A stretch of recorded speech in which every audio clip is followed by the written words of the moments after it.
Nada de Jane Teller, capítulo 15. Del piadoso Kai no esperábamos mucho, pero nos dejó a todos con la boca abierta. Quería la cabeza de Cenicienta. Resultaba rarísimo, principalmente porque Cenicienta no pertenecía a ninguno de nosotros. Ciertamente tal vez significaba más para Elise, pero ella ya había entregado el ataúd de su hermanito. Solo faltaban la guapa Rosa y Jean Juan. ¿Y por qué razón entregar la cabeza de la perra iba a significar más para uno de ellos dos que para los demás? El piadoso Kai insistía. «Acaba ya con eso, Kai», dijo Ole. «La cabeza de Cenicienta», exigió él. «Sé serio, Kai», dijo Elise. «La cabeza de Cenicienta», exigió otra vez el piadoso Kai. «Haz una propuesta admisible», dijo Maiken. «La cabeza de Cenicienta», continuó exigiendo el piadoso Kai, inflexible, dijéramos lo que dijéramos. En realidad, sabíamos muy bien por qué. Desde que Jesús fue arrastrado al montón de significado, y de eso hacía ya 5 días, Cenicienta había usado la cruz de madera como su váter personal, tanto para lo menor como para lo mayor. Jesús crucificado había perdido ya buena parte de su divinidad, con sus 2 piernas rotas, pero ahora, con la continua actividad de la perra, pronto no quedaría mucha esperanza de recuperarla. Pero aún así, al final le dijimos al piadoso Kai que escogiera algo que tuviera un especial significado para la guapa Rosa o para Jean Juan. «Vale», dijo. «Entonces que la guapa Rosa le corte el cuello a Cenicienta». Ahí nos pilló a todos. La guapa Rosa no soportaba ver sangre, y por eso la acción adquiría un especial significado para ella. No se hable más. Esa vez lloraron 2.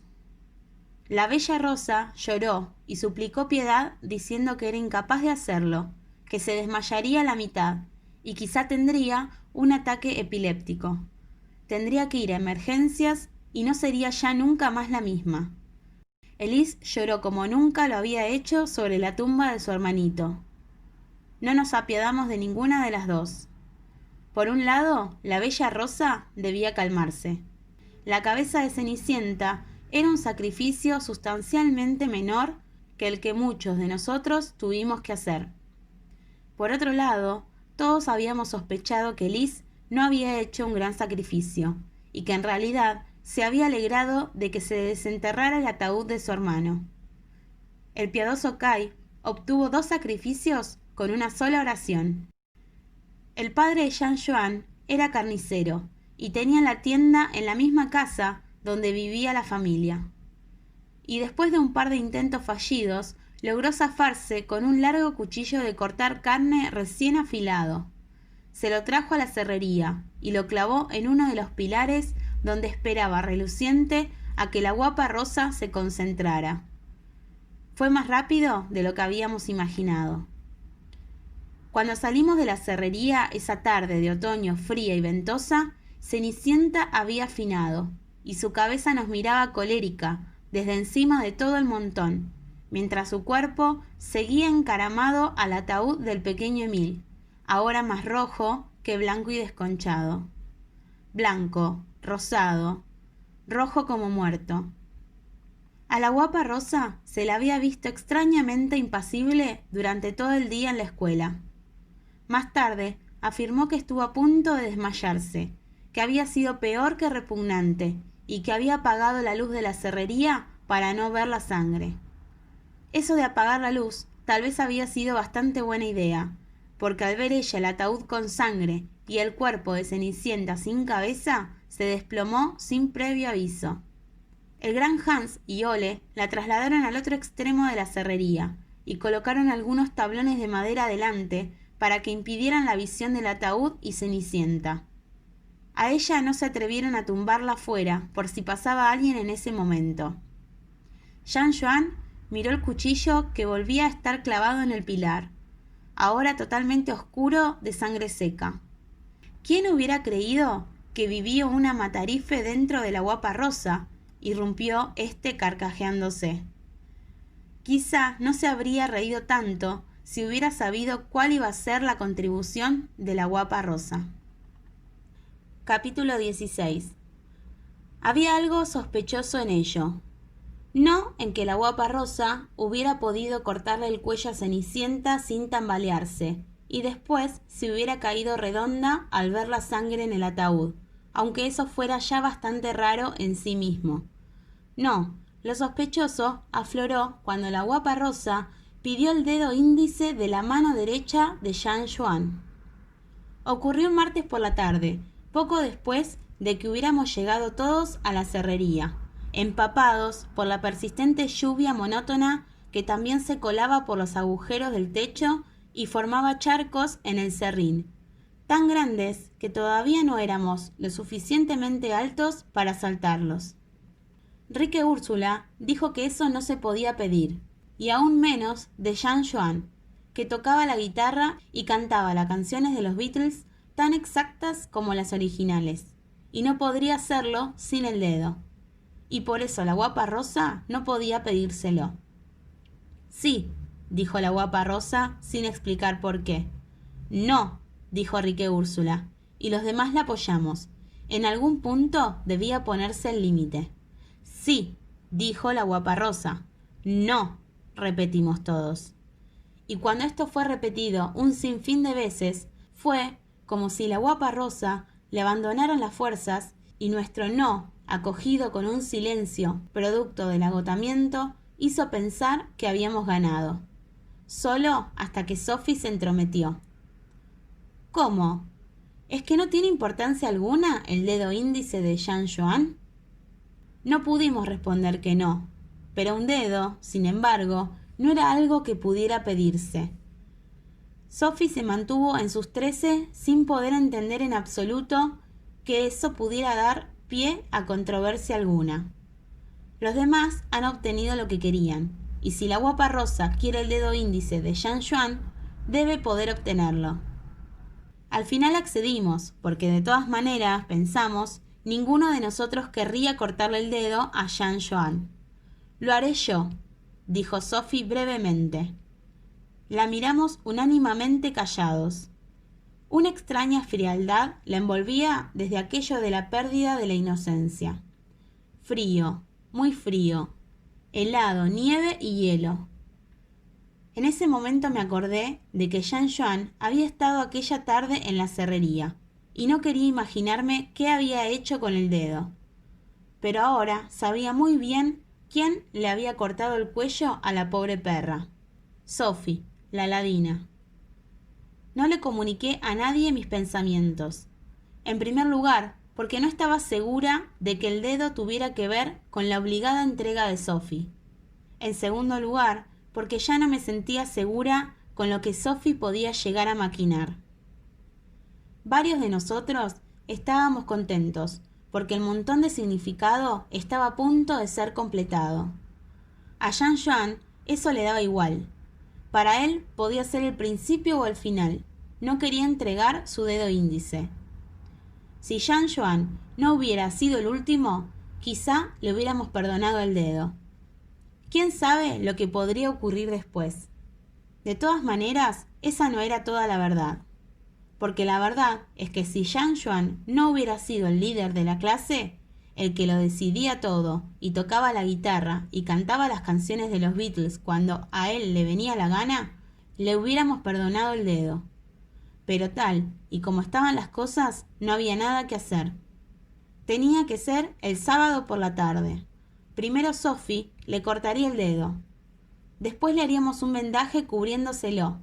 Y por último, el piadoso Kai lo transportaría a casa de sus padres en la carretilla de los periódicos, para que lo llevaran a urgencias y allí le hicieran un vendaje como es debido. El domingo iríamos a buscar a Pierre Anton. Capítulo 17. Empleamos el viernes por la tarde para poner orden en la serrería. Era el 14 de diciembre.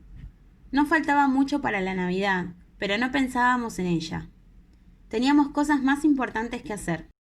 Hacía 4 meses que pasábamos el tiempo en la serrería en desuso, y se notaba. El serrín se había mezclado con tierra, envoltorios de chucherías y otras tantas porquerías.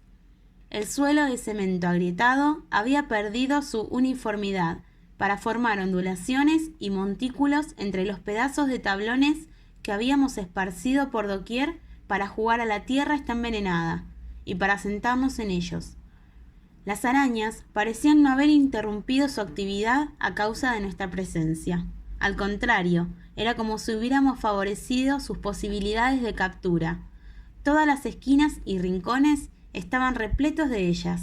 Los cristales de las ventanas, los que quedaban enteros, estaban casi más sucios que cuando llegamos. Tras pelearnos un poco por quién haría qué, nos pusimos manos a la obra. Frederick y el piadoso Kai recogieron los envoltorios de chucherías. Sebastian, Ole y el gran Hans trasladaron los tablones a donde estaba el resto. Y Maiken, Elise y Gerda treparon por doquier y sacudieron las telarañas. Lady Guillermo, Laura, Annalie y el roño de Henrik quitaron toda la suciedad que pudieron de los cristales. Y Dennis arrancó los restos de cristales rotos, agrietados, cuartos y mitades, para que no impidieran la vista. Rique Úrsula y yo misma nos turnábamos para rastrillar el serrín y dejarlo dispuesto en una uniforme capa a rayas, con un rastrillo que nos prestó Sophie. Al final, la serrería quedó muy bonita. Una cosa con la que no pudimos hacer nada fue el hedor que había empezado a despedir el montón de significado. Hedor nada agradable, desagradable, repulsivo. Olor en parte debido a los bienes que la afinada Cenicienta había legado a Jesús y a la cruz, y en parte a las moscas que zumbaban alrededor tanto de su cabeza como de su cuerpo. Otro olor todavía más nauseabundo fluía del ataúd del pequeño Emil. El hedor me hizo acordar algo que Pierre Anton había gritado unos días antes. Un olor nauseabundo es tan aceptable como un buen olor.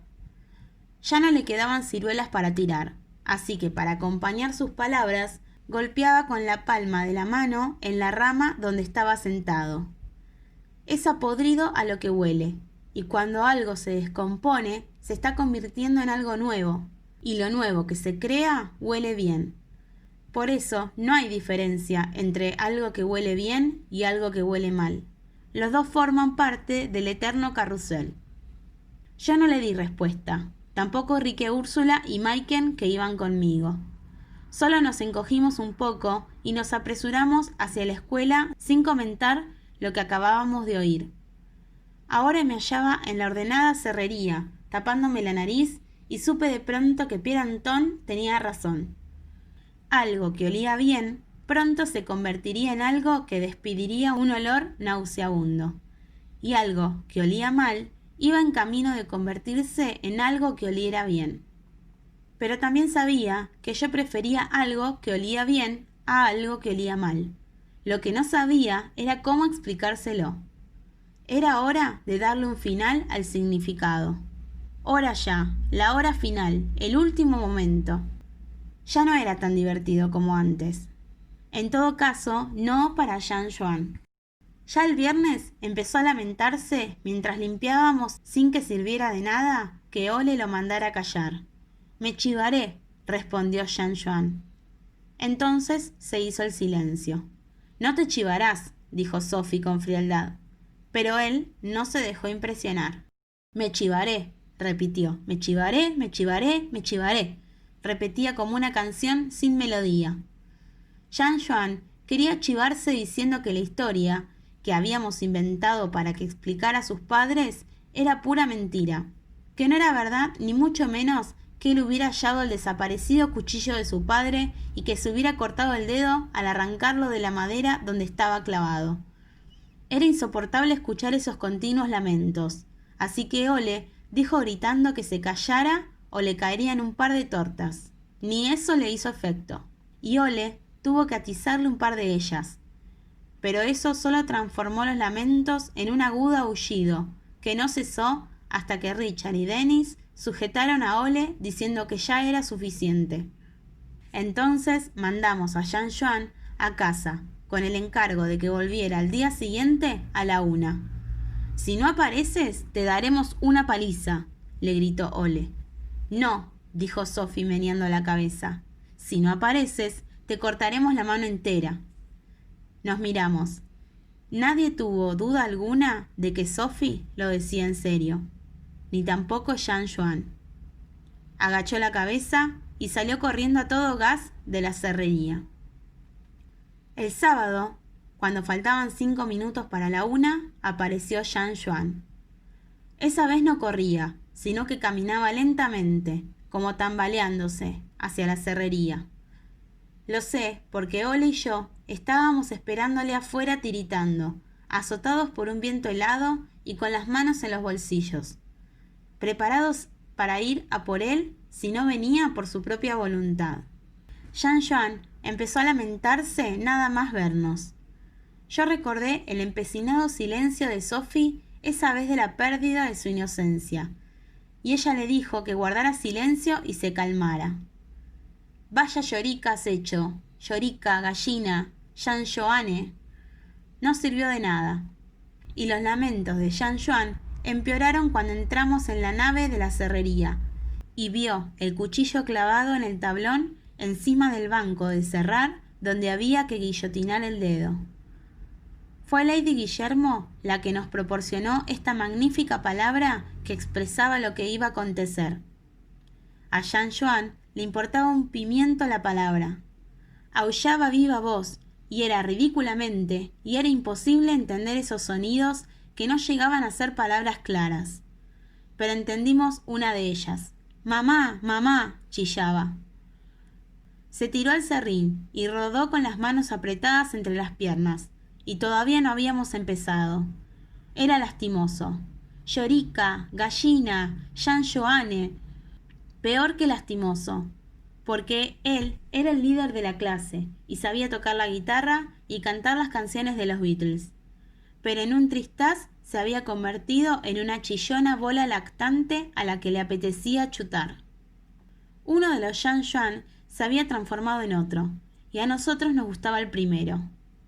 Pensé entonces que quizá fuera ese otro el que Sophie había visto esa tarde de su inocencia, con la diferencia de que esa vez era él el que estaba situado encima, y entonces un escalofrío me recorrió el cuerpo, tan solo con la idea de cuántas personas diferentes puede haber en una sola persona. Poderoso y miserable, distinguido y vasto, valiente y cobarde. Era imposible tener todo eso bajo control. «Es la 1», dijo Sophie, interrumpiendo mis pensamientos, lo que tal vez me salvó, porque ya no estaba segura de qué derroteros tomarían estos. Jean Juan lanzó un prolongado aullido quejoso y rodó por el serrín sin miramiento alguno por el dibujo a rayas del rastrillado de Enrique Úrsula y mío. Elis, Rosa y Frederick, idos afuera y ocupados de que no se acerque alguien lo bastante para que pueda oír algo, dijo Sophie con sangre fría. La puerta se cerró tras salir los tres. Sophie se volvió hacia Ole y el gran Hans. «Ahora os toca a vosotros». Jean Juan se levantó de un salto y se agarró a un pilar rodeándolo con los brazos. Ole y el gran Hans tuvieron que forcejear un rato antes de que pudieran despegar sus brazos. Cuando consiguieron separarlo, Richard y el piadoso Kai tuvieron que echarles una mano para conseguir arrastrarlo debido a lo mucho que se retorcía. «Mirad, se está haciendo pis», irrumpió Richard de repente, y era verdad. Gerda se rió entre dientes. Los demás miramos con asco ese irregular y oscuro regueo que quedaba en el serrín. Aunque al fin consiguieron tumbarlo en el banco de cerrar, no se le podía mantener quieto. El gran Hans tuvo que echarse encima de su barriga. Funcionó, pero todavía apretaba los puños, negándose rotundamente a abrir la mano. Y eso a pesar de los argumentos físicos que le propinaban tanto Ole como el gran Hans. «Si no quieres poner el dedo en el banco, tendré que cortártelo en la posición en la que lo tienes», dijo Sophie tranquilamente. Había algo de horrible en esa tranquilidad. Aún así, nos las contagió a todos. Lo que iba a acontecer era un sacrificio necesario en la lucha por el significado. Todos debían poner de su parte. Cada uno de nosotros habíamos aportado algo. Ahora le tocaba a Jean Juan. No era tan malo. Cuando Jean Juan todavía bramaba a grito pelado, Hussein levantó su brazo que acababa de liberarse del yeso y dijo: «No hay de qué tener miedo, solo se trata de un dedo». «Sí, nadie muere de eso», dijo el gran Hans desde encima de su barriga, y le obligó a abrir la mano derecha. «Y si no hiciera daño», añadió Annalí calmada, «no significaría nada». El cuchillo penetraba en el dedo chirriando tan horriblemente que me arrancó un jadeo. Miré las sandalias verdes y aspiré profundamente. Durante un segundo se hizo un silencio total. Después, Jean Juan chilló tan fuerte que nunca antes había oído algo similar. Me tapé los oídos, y aún así resultaba insoportable. 4 veces tuvo Sophie que apretar el cuchillo. Era muy difícil acertar con él revolviéndose de aquel modo. La tercera y la cuarta vez miré. A pesar de todo, era interesante ver cómo el dedo se convertía en una hilacha y en un muñón. Después todo se cubrió de sangre. Fue acertado haber mandado afuera a la guapa Rosa, porque hubo mucha sangre. Había durado una eternidad, y acabó en seco. Sophie se incorporó despacio, secó el cuchillo con una mano de serrín y lo clavó en la madera donde había estado. Las manos se las secó en el pantalón tejano. «Ya está», dijo, y se volvió para recoger el dedo. Lady Guillermo y Maiken le hicieron un vendaje provisional a la mano. El piadoso Kai acercó la carretilla de los periódicos y cuando a Jean Juan le fallaron las piernas, el gran Hans lo trasladó afuera y lo subió a la carretilla. Jean Juan sollozaba tanto que casi no podía tomar aire para respirar, y había aparecido una gran mancha marrón y maloliente por detrás de sus pantalones. «Recuerda que tú eres el siguiente que escogerá», gritó Ole para animarlo un poco, aunque no hubiera un siguiente, a menos que pensara en Pierre Anton. El piadoso Kai puso en marcha la bicicleta y la carretilla de los periódicos triscaba ágil detrás, alejándose del lugar con el sollozante Jean Joan.